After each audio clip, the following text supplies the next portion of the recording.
What up, world? This is Nicholas Coriano.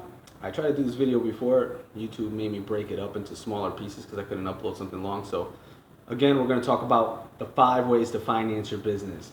We're going to run through 5 different ways: bootstrapping, debt, equity, pre-sales, and finding the right partners. So let's talk about. Let's start with equity. All right, we'll start with equity.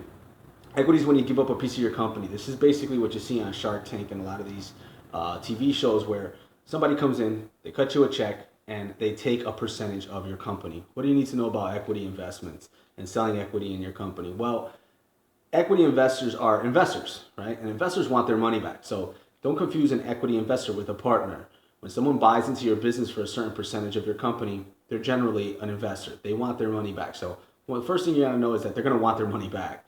And you have to justify that percentage by giving them their money back. Now, if you're not making any money, it's very hard to justify this. And the guy with the cash is always in control. So you want to justify yourself with earnings is one way to justify yourself. And then with your value, right? What you can liquidate at is another way to justify yourself. And then future earnings is another way to justify how much you're worth, right? Intangibles are also a way to value how much you're worth. So .coms or trademarks, copyrights, patents, any kind of intellectual property.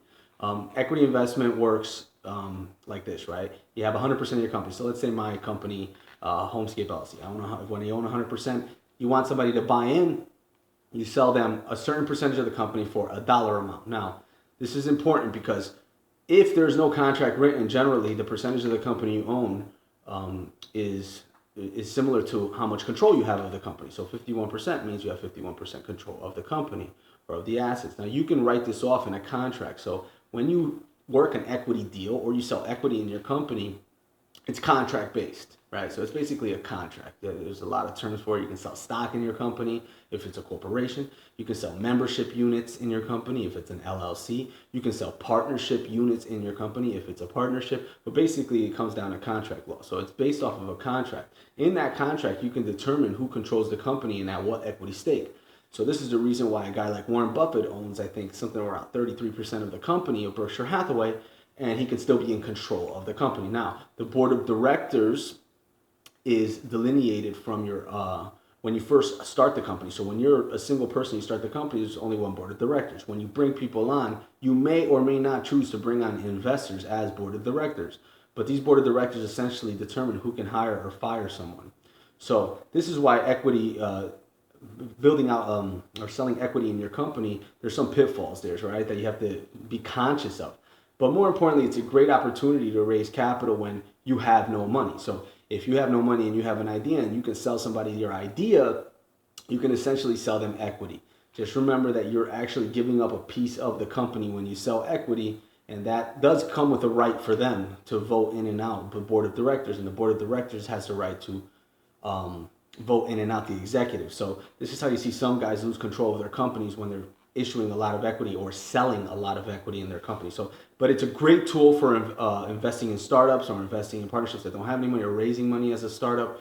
Buying stock in companies or selling stock in your own company is a great way to raise capital when you don't have capital. So that's one of the 5 ways.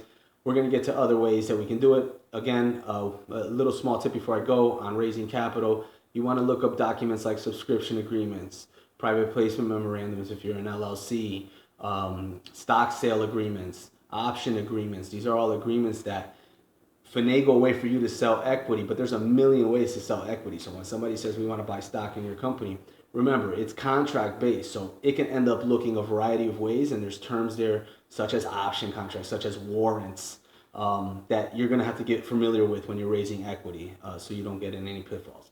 So that's number 1. We're going to go to number 2 in the next video. Catch us soon. Nicholas Coriano. If you like this video, like it. Give it a share if you think anybody can use it.